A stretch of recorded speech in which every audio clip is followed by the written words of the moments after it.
በስመ አብ ወወልድ ወመንፈስ ቅዱስ አሐዱ አምላክ አሜን። ጥቅምት 10 ቀን የሚከበሩ ዓመታዊ የቅዱሳን በዓላት፦ ቅዱሳን ባኮስ ወሰርጊስ።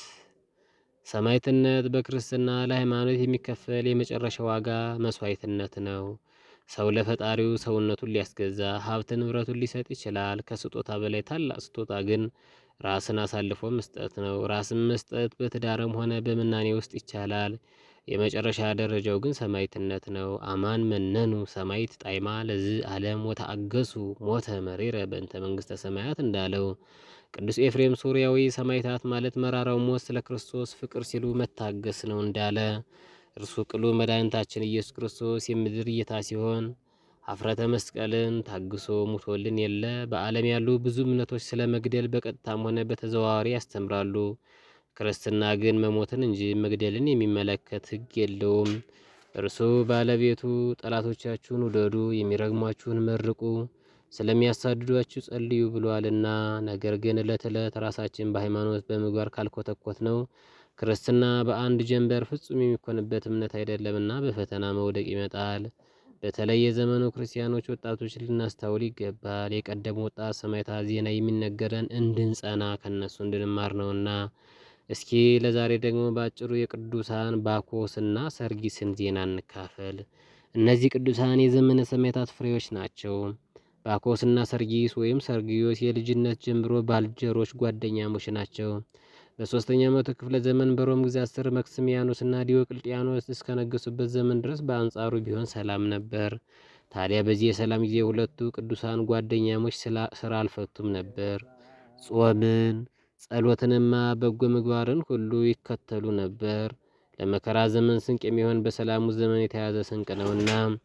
በዚያው አንጻር ደግሞ ሰርቶ መብላት ይገባልና ስራ ሲፈልጉ መክስሚያኖስ ሰራዊት መሰብሰብ ጀመረ።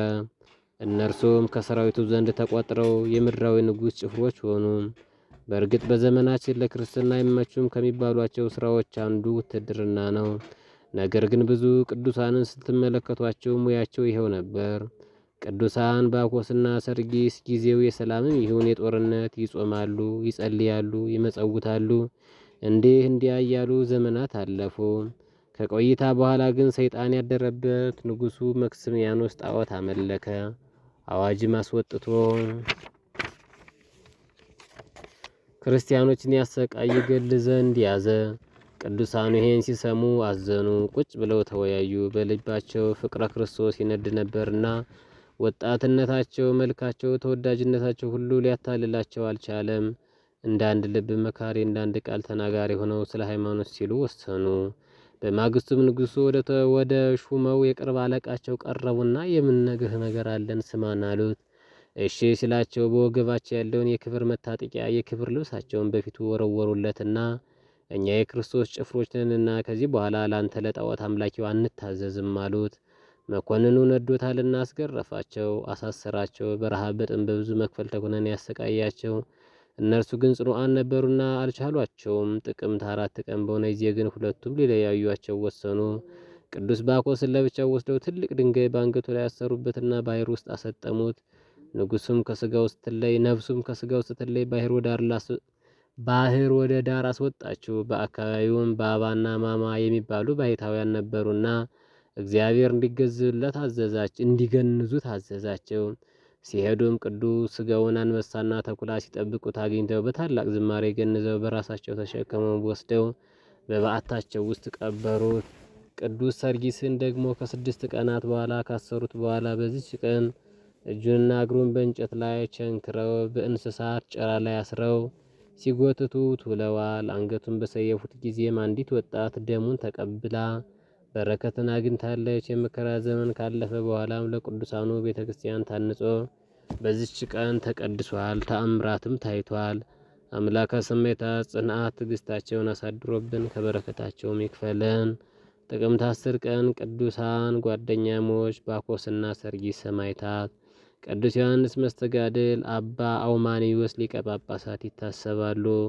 ከክርስቶስ ፍቅር ማን ይለየናል? መከራ ወይስ ጭንቀት ወይስ ስደት ወይስ ረሃብ ወይስ ራቁትነት ወይስ ፍርሃት ወይስ ሰይፍ ነውን? ስለ አንተ ቀኑን ሁሉ እንገደላለን፣ እንደሚታረዱ በጎችም ተቆጠርን ተብሎ እንደተጻፈ ነው። በዚህ ሁሉ ግን በወደደን በእርሱ ከአሸናፊዎች እንበልጣለን። የቅዱስ ጳውሎስ መልእክት ወደ ሮሜ ሰዎች ከምዕራፍ 8 ከቁጥር 35። ማርያም ድንግል ጽላተ ኪዳን ዘሙሴ ወጸጳጦ ዘሲና ስርጉተ ሰዓት ወቅዳሴ ዘፈረይኪ ለነ አሃደ እምነ ሥላሴ እምድረ ወረደ ወልድኪ ሀበ ምድረ ግብፅ ራምሴ ወመጽሐፈ ግእዛን ተሰመይኪ ዘአልባቲ ድምሳሴ ሰላም ለኤስድሮስ ወልደ መቃሪ አብይ ወሰርግዮስ ሰማየት እህወባኮ ስሙይ አውማንዮስ ዘግብፅ ኖላዊ አባግ ሰናይ ዮሐንስ አብሆ ለገብረ ናዝራዊ ህሩይ ዮሐንስ ቀሲስ ወርቀ ኤላውጦን ጽሩይ ሰማይተ ጽድቅ ኃያል ሶርያዊ ሰርጊስ ወሊቀ ጳጳሳት ሩይ ብእሴ ሰላም አውማንዮስ መስተጋድል ጽኑ ካህነ ሰማይ ዮሐንስ ወላዴ ውሉድ ብሩካን ዘገዳመ ሲሃት ኤስድሮስ ወዮሐንስ አብሁ ለገብረ ናዝራዊ ቅዱስ። በዕለቱ ከተነሱት ቅዱሳን ረድኤት በረከት ይክፈለን።